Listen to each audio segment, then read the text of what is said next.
Hallo und willkommen auf der Kanal von Hackster Knits. Ich heiße Diana. Ich bin Strickenmeisterin und lebe in Okinawa. My German-speaking viewers are going to have to tell me how I did just then. I'm not going to talk much about language here, but as many of my viewers know, my name is Deanna. I'm a master knitter and I live in Okinawa, Japan, and I'm heading to Germany this summer. So I have started my process of working on learning the German language, and I think the scariest part is not actually learning the language, but using the language, like actually starting to talk and speak in German. And I just know that I will eventually put my foot in my mouth, get something wrong, get myself in a situation where it's embarrassing to me because I don't know what to say or how to say it. But I'm very excited to be moving on my way, and in preparation of our move to Germany, I've been trying furiously to finish up projects. So I've been trying to close up all those long-standing WIPs. By the end of this episode, you're going to laugh, though, because I have a doozy of a new cast on and a lot of little splurgy purchases. I've been buying yarn more than I probably should.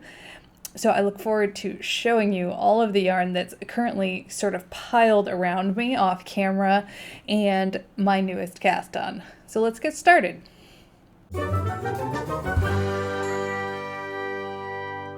I thought this week I would kind of go through all of my WIPs and finished objects in order from my oldest cast on to my newest.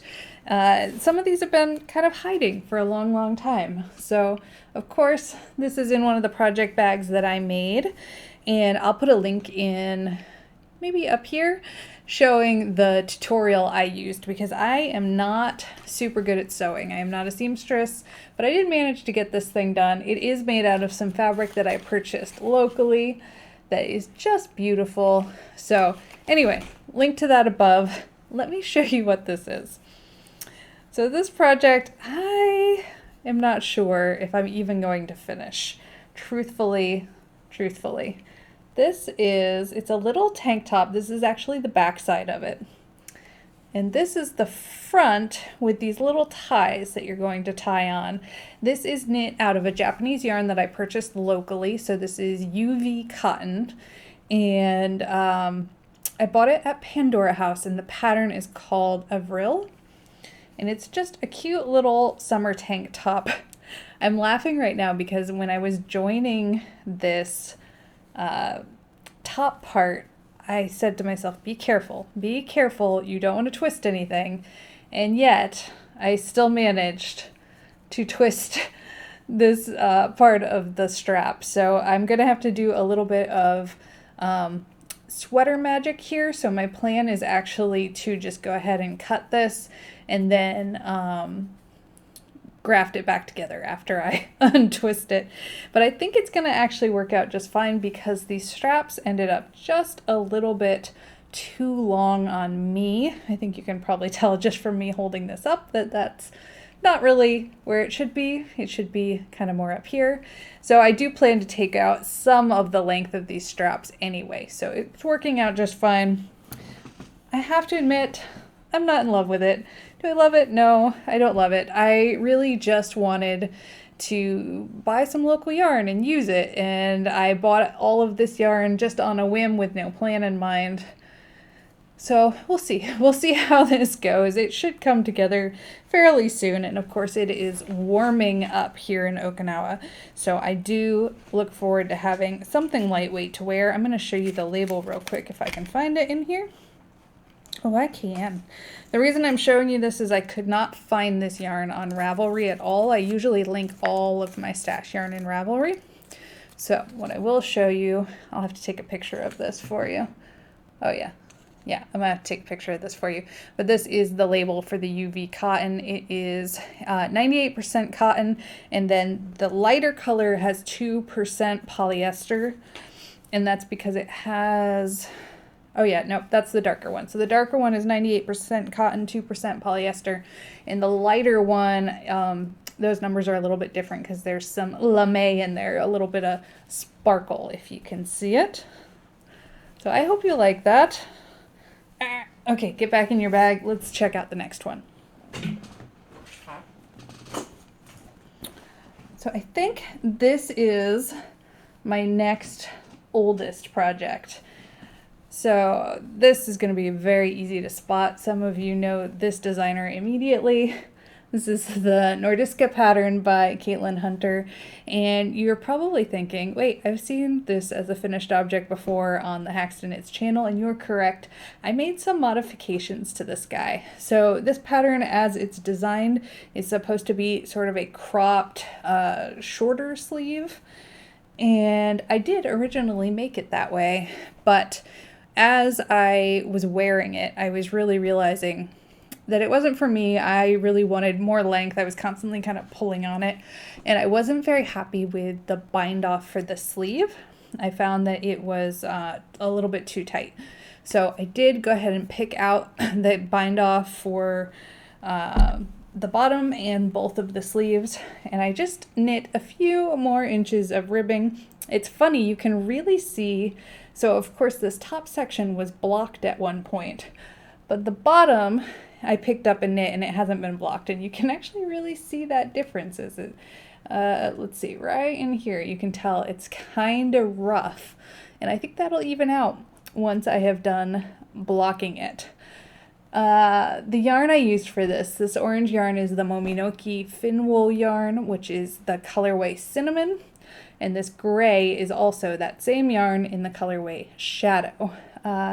But here in the middle, the blue is actually a Plymouth yarn called Ink and Spice, and it is a lovely blend. I can't remember the exact numbers, but it's yak, silk, cashmere, wool. I'll go ahead and link that right here, or at least put the description in, but it is a beautiful, beautiful yarn. And now that I have added a little bit of length to both the sleeves and the body, I have been wearing this thing like crazy. I think originally I told everyone that this yarn was rustic, kind of rustic, but the more I have been wearing it, it just gets so soft. It's got like, is fin wool a long wool? I think it is. It's just got this little halo that has started to work its way out, and it creates just this soft, soft little cushion of fluff, which is just absolutely lovely to wear. So the yarn has just gotten softer and softer the more I have worn it, and I really love it. I really want to purchase some of the Mominoki, I think Gotland or Merino. They have another yarn that I got to touch when I was up in Tokyo that was absolutely lovely. So all in all, beautiful yarn. Excited to see more of this actually, because I'm fairly certain that the Mominoki company is stationed out of Berlin. And so hopefully I'll have more splurgy purchases from them in the future. Okay, next up on my works in progress list, this is coming from the Woolly Thistle. And I purchased the Everyday Cardigan pattern as a kit. I got it during all the Black Friday discounts after Christmas. And here is my progress so far. It's kind of hard to see here.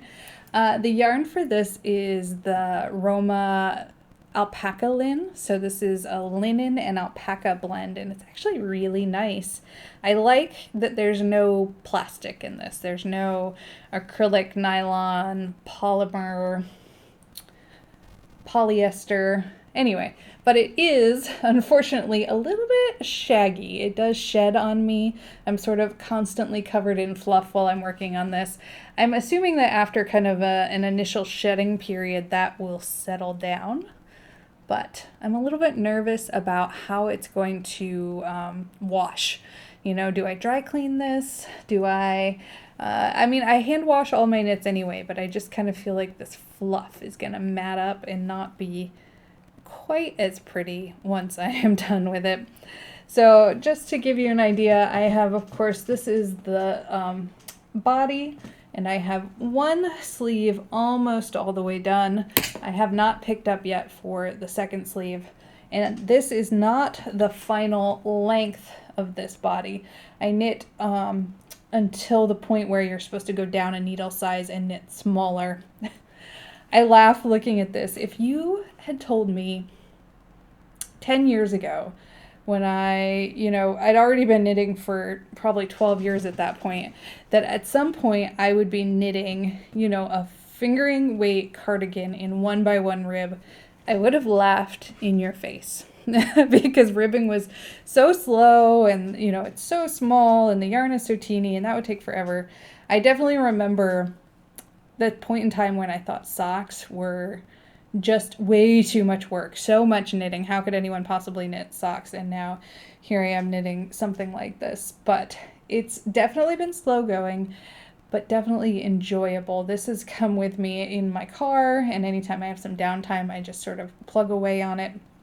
I recently had some very, very slow nights at work. I work night shift, and usually we're slam busy and I'm losing my mind, but every now and then we have these unprecedented lulls where there's like literally nothing to do. And in those cases, I whip out my knitting and knit for a little while.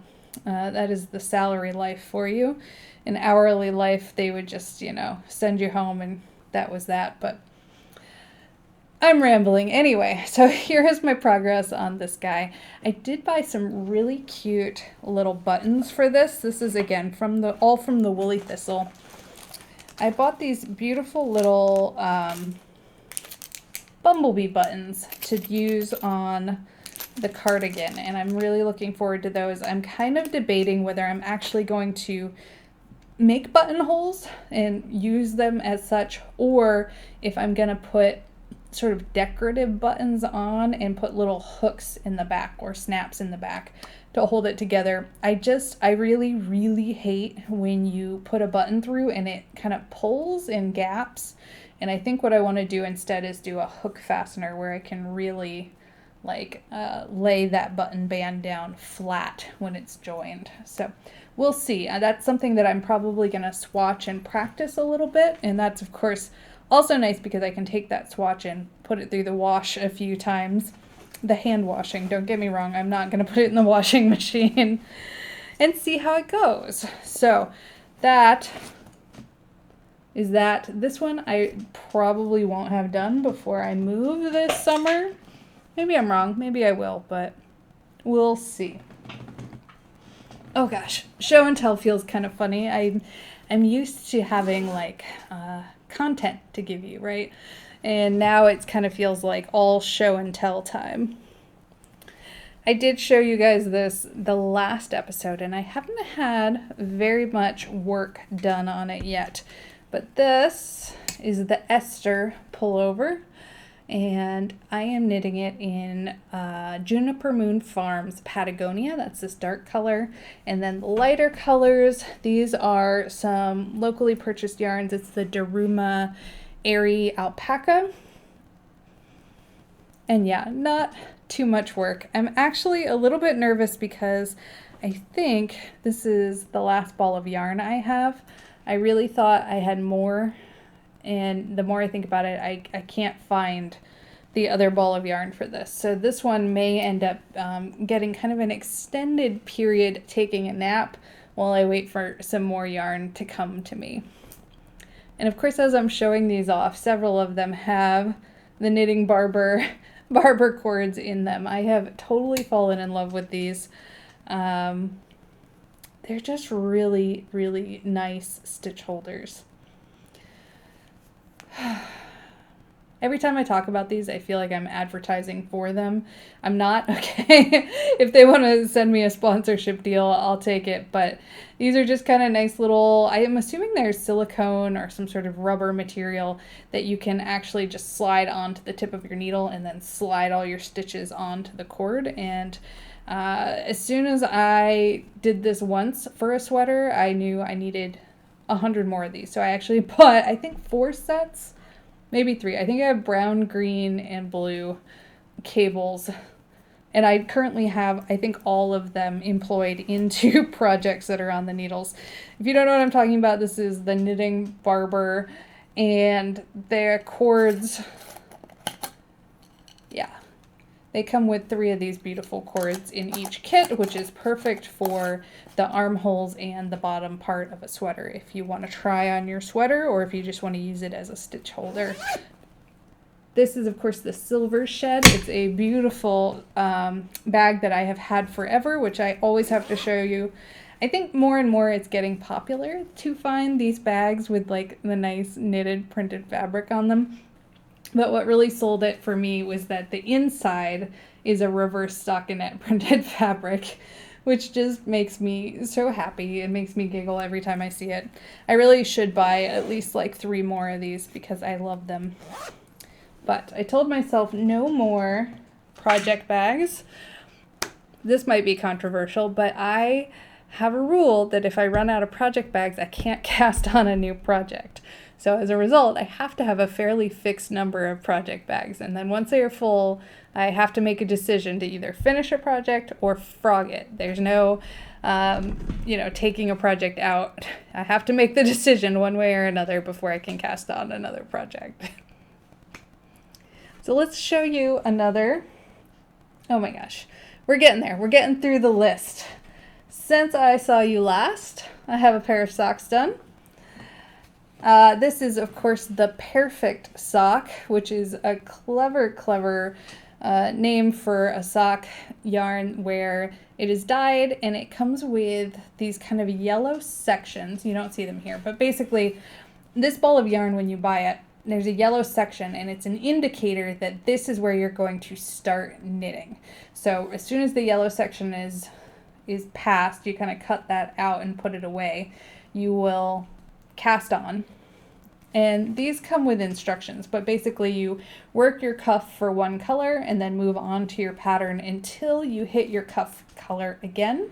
And that's when you'll work your heel. So worked my heel and then knit to the size you want and close up the toe.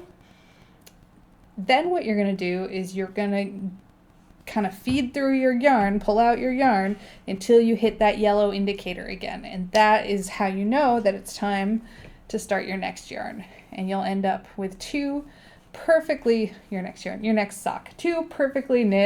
matchy pairs of socks.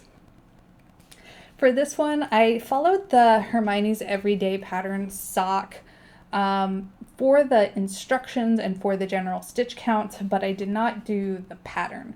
So this is just a 3x1 rib, and I did a tubular cast on, which is my absolute favorite cast on.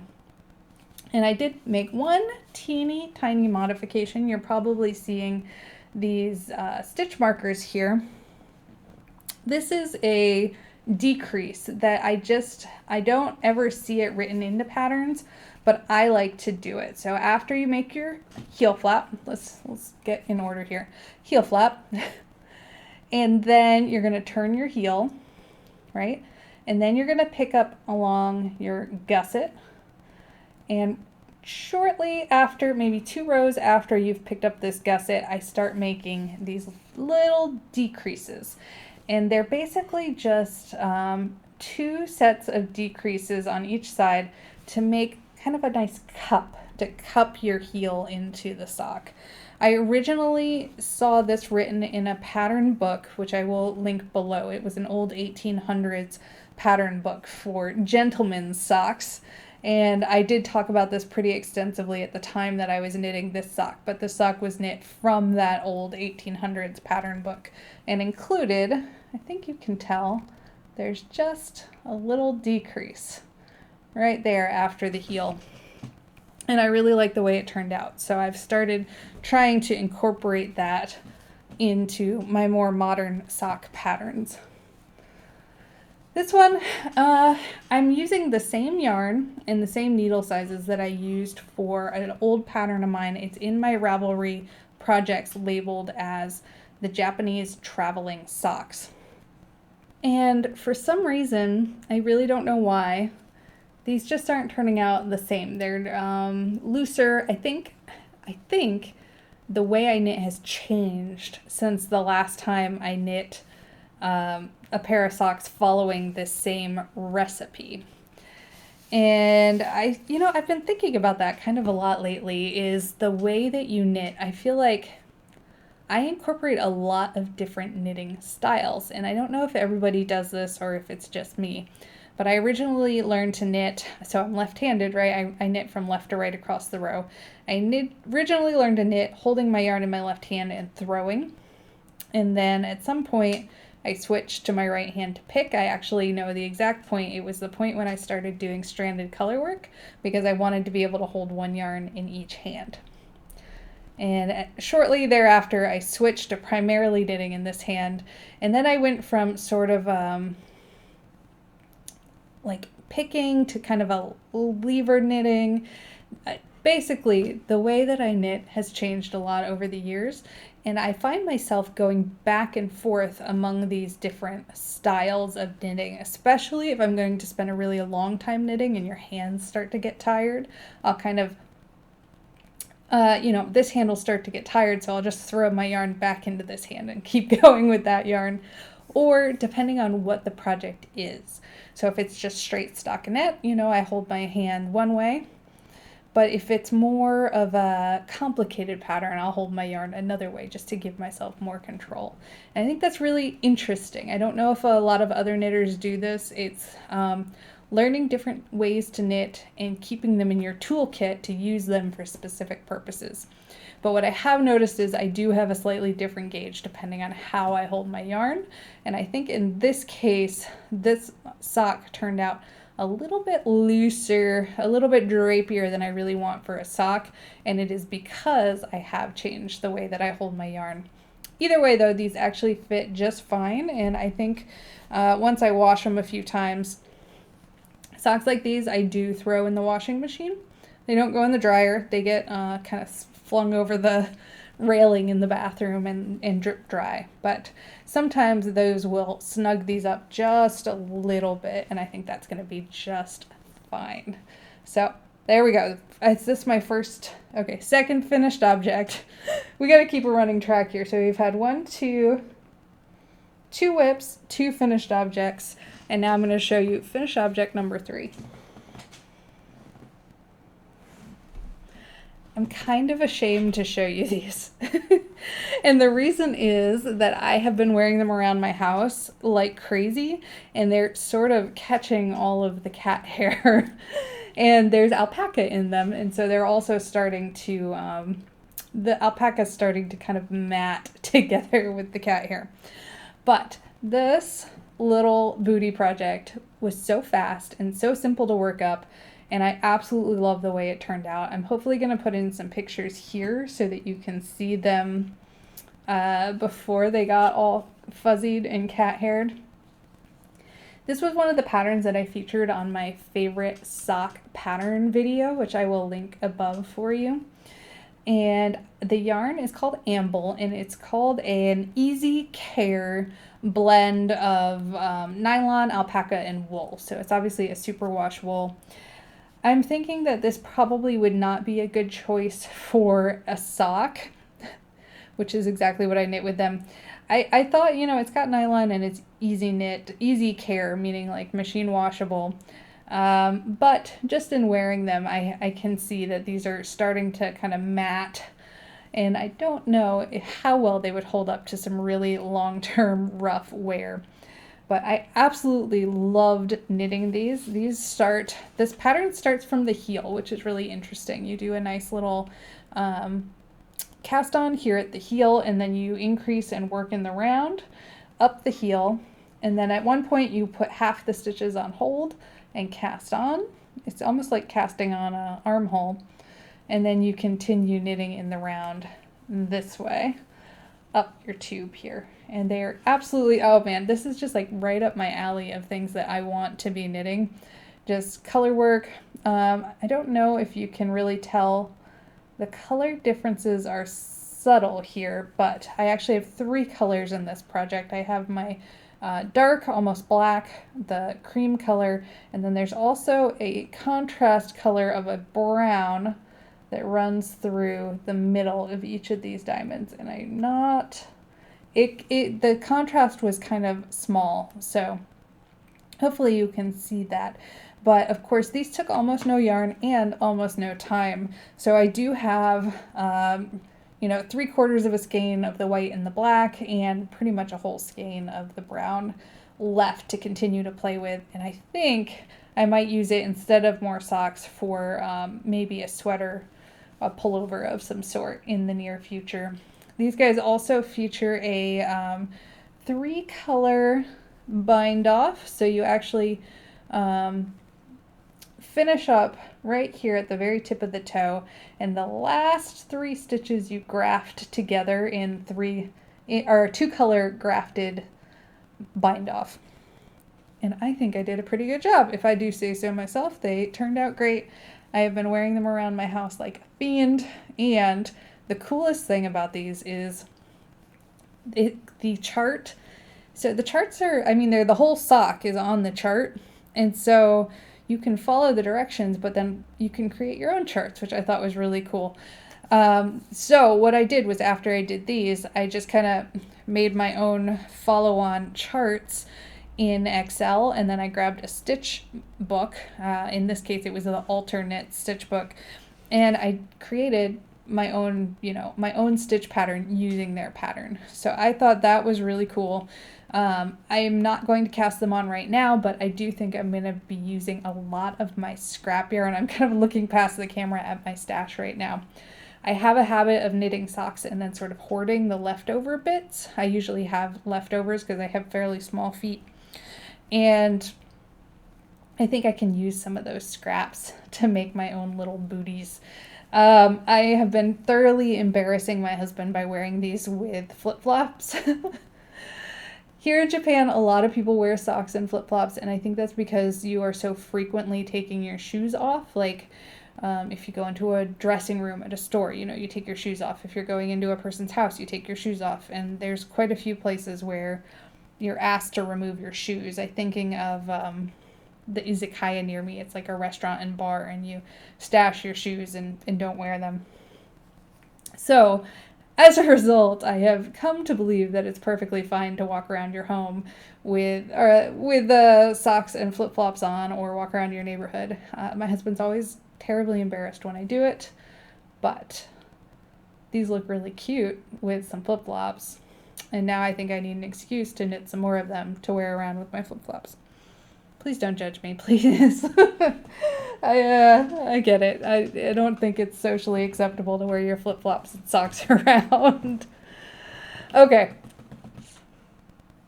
Let's move on. So my next 2, it's the last 2, I promise. So I have one more finished object, and I have a splurgy acquisition, and then a new cast on, and an even more splurgy acquisition. Let me show them to you. So I can't remember if I showed you this as a finished object or not, but this is a hat. I bought this as a kit, and the yarn is Weld. Weld, I'm going to actually hold this up and show it to you here. So Weld is the Hudson and West Co. It's US Merino and Corridel blend. It's actually really, really lovely. And this is the Sunset Slouch Hat kit that I bought. And I knit this hat. My hat knitting spree, I think, is done. I think I'm done knitting hats. My last episode, I showed you guys the amazing collection of 5,000 hats that I knit recently. But the more I look at this hat, I would just look at it and I'm like, man, I really, really love this color combination. Like, I love it. It's so cool. It's kind of like masculine, but it's a rainbow, but I really like it. And I looked at this hat 1,000 times. I had it on my desk, and I kept looking at it and thinking, man, I like these colors. So I did the only reasonable thing, and I bought a sweater's quantity of yarn so that I can make a sweater in exactly these colors also. So here we go. Here's the pile of Weld Hudson and West Co. yarn that will be becoming a sweater at some point here. I'm thinking just a simple crew neck long sleeve pullover, something very comfortable, and probably in a very similar, in the rainbow color pattern. There is a sweater by Tanis Lavelli of Tanis Fiber Arts that came to mind almost immediately when I started thinking of knitting a sweater that will probably end up being what this becomes one day. The sweater, she has lots of different stripes, but it's knit in pieces. So the sleeves, there's sort of a raglan shaping here, but the sleeve colors are different between the body and the sleeve. And it just kind of makes this nice striking line of color contrast. I'll try to put in a link of that video or a picture of that pattern for you. But yes, so there is something, if you do like these yarns and you're looking for them yourself, one of the colors I could not find. Every time I was searching, I could not find, and it was this one right here. So in this kit, the pattern name, it lists out all the names, and it calls this one Jam, which I'm fairly certain, I'm pretty sure it's the exact same color, but it's now called Merlot. So this is Merlot. This one was Jam. Maybe there's a hint more red in this, or maybe it's just the difference between it being in a ball and it being already knit up and washed and blocked. To me, to my eyes, they're pretty darn close. This one might be just a hint more red, but I was not able to find anywhere skeins of yarn called Jam for sale. So if you're looking for that particular color, these are all beautiful. So let's see, Jam, Red Feather. Get all my reds here. This one is Barn Red. Here we go. Gold Leaf. My blues. This is Midnight and Lake. My greens, this is Evergreen and Juniper, and then of course the neutral color is Fawn. So I think that's going to be a cast on for a few months from now. I don't know if it's going to be a new cast on anytime soon, and that is because of what is coming next. So go away, all this yarn, go away. I was getting ready to start packing. You know, I'm leaving, I'm moving soon. It's kind of organizing my life. And as I was organizing my life, I kept walking past my great tapestry. So viewers of my channel know that I knit a large piece of knitted artwork, and I will link above or below one of these, my video about that. But I just said, you know, I really want to knit another piece of artwork. I've been thinking about it and thinking about it and thinking about it. Let's do it. And so I started planning. And in the course of planning, I decided on what I wanted to knit. And what I wanted to knit was this stunning picture. This picture was taken the night that Surrey Castle burned down. And I think it might be a little bit of an odd choice, but I remember very distinctly the news and seeing this picture come up on the news and like how immediately impacted I felt and the emotions I felt about seeing this beautiful castle, which had been lovingly restored and preserved, burned down. And of course, for those of you who aren't familiar with this region, Okinawa, Surrey Castle is one of the main sort of tourist hubs. It pulls a lot of tourism into the area. The castle has actually burned down a few times, which is unfortunate, and been rebuilt, but it had been lovingly rebuilt and preserved and had a lot of artifacts and things like that inside it. And it burnt down just from an electrical fire that happened during some renovation. So I thought I really wanted to try to capture that picture in knitting. And as I was doing it, as you know, my last piece of knitted artwork, it only had 3 colors in it, and I did it as 3 color stranded color work with the ladder back technique to manage the floats. But this one was going to require a lot more colors, and I was kind of playing with Stitch Fiddle. I have used Stitch Fiddle before, and I'll put a link below to my episode all about turning pictures into knitting patterns on Stitch Fiddle. Playing with the Stitch Fiddle total number of colors to try to figure out the least amount of colors I could use and still get a really nice image. And I was kind of landing at the point of about like 15 colors at the bare minimum. And so I started going on to Knit Picks. Knit Picks palette is of course like the place to be when you need lots of colors of yarn. and starting to pick out balls of yarn when I realized that they sell pre-made color palettes, pre-made color kits, and lo and behold, they have one that was called Campfire, I think, and it had all of the oranges and reds and yellows that I needed for a picture that involves a lot of fire and flames. And so this is half the kit. Let me put this down. The other half of the kit contains the neutral colors, which you can see some of them here. And then, of course, I bought myself some extra skeins of the colors I would need a lot of, which is what is down here. And so as a result, I am knitting a piece of knitted artwork that contains 25 colors of yarn. Which sounds a little bit insane, but you got to hear me out here because I actually have a pretty good game plan going on here. So the idea of trying to manage 25 colors at once to me was not doable. It was not possible.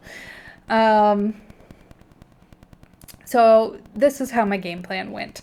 I was going to knit a base. I'm going to knit a base piece of fabric using the bare minimum number of colors possible, which I took down to 5 colors. So I'm using black, white, turmeric, hazelnut, and masala. These are my base colors. There we go. And then I'm going to embroider duplicate stitch on top of it with all of those other colors. So I'm essentially making, I explained it to my husband, taking a piece of cross stitch, you know, where you start with with a piece of fabric and you cross stitch on it. But I'm going to knit my fabric. So I'm going to knit the canvas that I'm going to work on and then sew on the rest of the image. And so I'm currently in the knitting phase. And of course, knitting with 5 colors means I'm doing intarsia. I don't know if you guys know this about me, but I hate intarsia. Intarsia is my least favorite style of knitting and probably the one that I'm the most sloppy at and the one I struggle with the most. Okay, before I hold this up, the way it looks right now, it looks nothing like this picture. So I'm going to need you to just bear with me and trust the process here. Right now, we are here. Okay, it kind of looks like a piece of modern artwork at the moment. And you can kind of see the outlines of some of the lower buildings here, especially right here. So I'm going to knit this and then I'm going to sew on top all of the details.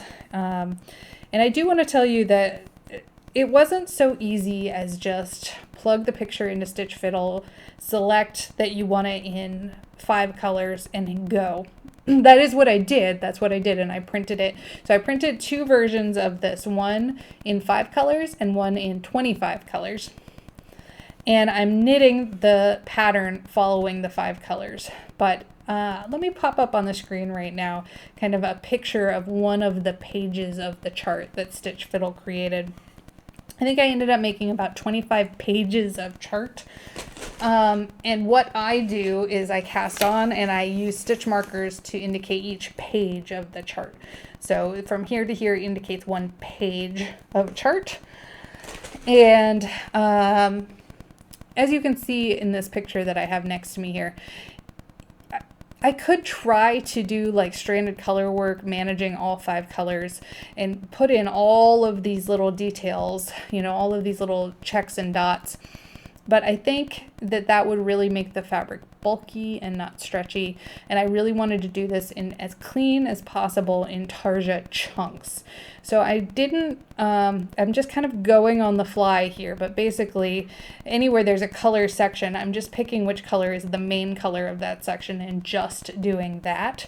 Because of course I'm going to come back later and duplicate stitch all of these other stitches on. So this project, it is actually flying off the needles. I have to keep reminding myself that the bulk of the project is still to come. It's not the knitting, it's actually going to be all of the sewing afterwards. But as of right now, I'm actually halfway through all of my charts. But I am hopeful. I'm hopeful that I can get this done before I leave Okinawa in August. And that's because I kind of want to get it framed by the same woman who framed my other project. She did such a phenomenal job. And I'd really like to get it to match, so the frames to be exactly the same. But I think that's it. That's all of it. That was a good haul of yarn and a good haul of projects. I hope you appreciate them. I'm super duper looking forward to my move coming up. I've started packing away the yarn, so any yarn that I don't have an immediate plan for is starting to go into plastic bags for shipping, and I am very excited. I hope you guys are excited about my upcoming move, because I'm excited about it. I have been diligently watching some YouTubers in Germany. I've been watching, Kiko's podcast. She's a yarn shop owner in an area that's going to be very close to where I'm going to be moving. And she's currently doing Sock Madness, which I'm kind of jealous about. I usually do participate in Sock Madness, but this year I thought with the moving and other stressors going on in my real world job, that I would take a break and not work on that. So maybe next year I can actually have a team, like a Sock Madness team, where we all get together and knit together during the rounds where the socks drop, That's neither here nor there. That is what I've been working on. I hope that all of you have enjoyed this content. Please subscribe if you did enjoy it, and I look forward to seeing you guys next week. Auf Wiedersehen.